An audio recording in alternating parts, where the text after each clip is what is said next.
She loves you, yeah, yeah, yeah. She loves you, yeah, yeah, yeah. She loves you, yeah, yeah, yeah, yeah. I'm at Union Station in Washington, D.C. The Beatles arrived here on February 11th, 1964 at 3:10 in the afternoon. They were met by Harry Lynn, the concert promoter, because Harry was bringing them to Washington, D.C. for their first concert, their first full concert in the United States, 2 days after the Ed Sullivan Show. From here, they went over to the Washington Coliseum and set up their equipment, which is about 3 blocks behind the station. We're going to get a better look at the building. Let's take a walk.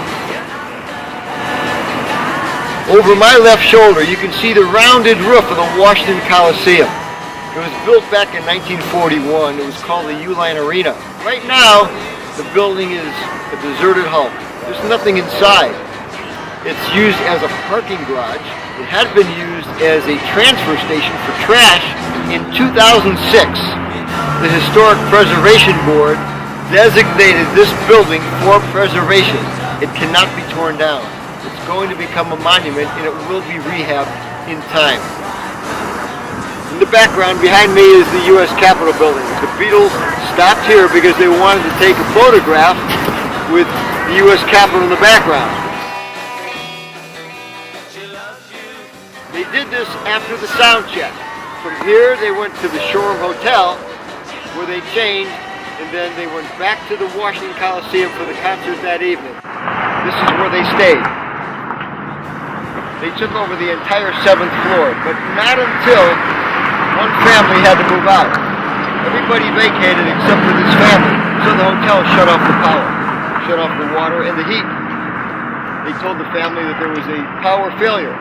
When they vacated their room, the Beatles were finally able to move in. The Beatles came over here that afternoon for their sound check.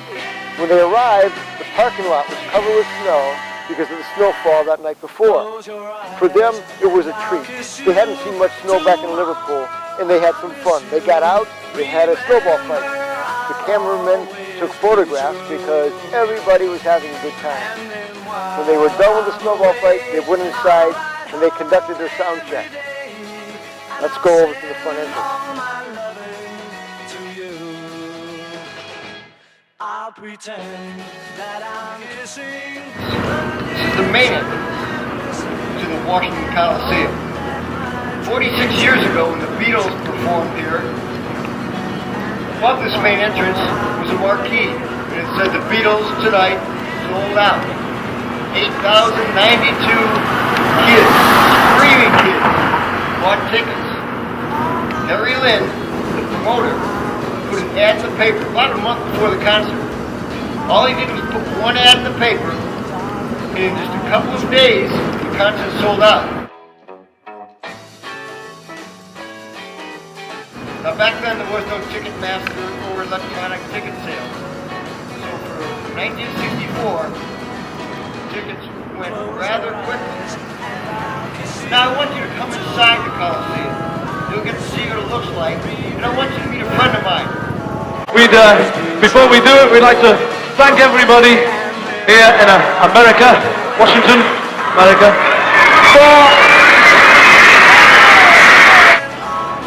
There's nothing inside this building. Almost all of the seats have been removed, the roof constantly leaks, the concrete is crumbling. It's dark in here, electricity is scarce, and there was a time when black Americans weren't even allowed inside. But over the years, things have changed. The structure has seen a lot of activity. Shortly after D-Day, this building housed soldiers who were passing through D.C. In 1949, the NBA Finals were played here. In 1953, Eisenhower danced at his inaugural ball. In May of 1971, this building was used to hold 12,000 people who were arrested for protesting the Vietnam War. Love, love, we do. But nothing ever exceeded the excitement of this building on the night of February 11, 1964. Beatles were here for their afternoon sound check at Marguerite Oswald, the mother of Lee Harvey Oswald, was only a few blocks away explaining to the Warren Commission why her son was not President Kennedy's murderer. But that night, John Lynn was here to see the Beatles. His father was Harry Lynn, who produced the concert. John was only 12 years old at the time. The next day was Abraham Lincoln's birthday, and in 1964, that was a national holiday, so John didn't have to go to school. His father gave him several tickets so that he could bring his classmates with him. But John's father wouldn't let them sit directly in front of the stage because Harry was certain that a riot was going to erupt. So he gave the boys front row seats, but he made them move off to the side of the stage. To quell the riot that he expected, Harry Lynn hired 362 policemen. The Caravels opened the show and sang "You Don't Have to Be a Baby to Cry." Tommy Rowe sang "Sheila" after that, and then the Chiffons sang "He's So Fine" and "One Fine Day." But at 8:30, Beatles took the stage, which was a boxing ring set up in the center of the building with the ropes removed. The Beatles sang 12 songs, and they opened this concert as they did all of their concerts in the U.S. over the next 3 years with a Chuck Berry song, and they closed every one of those concerts with "Long Tall Sally." When they began singing, they faced the east wall. George sang lead on the opening song, "Roll Over Beethoven," but his mic didn't work very well and he couldn't be heard. That was followed by "From Me to You," and I saw her standing there.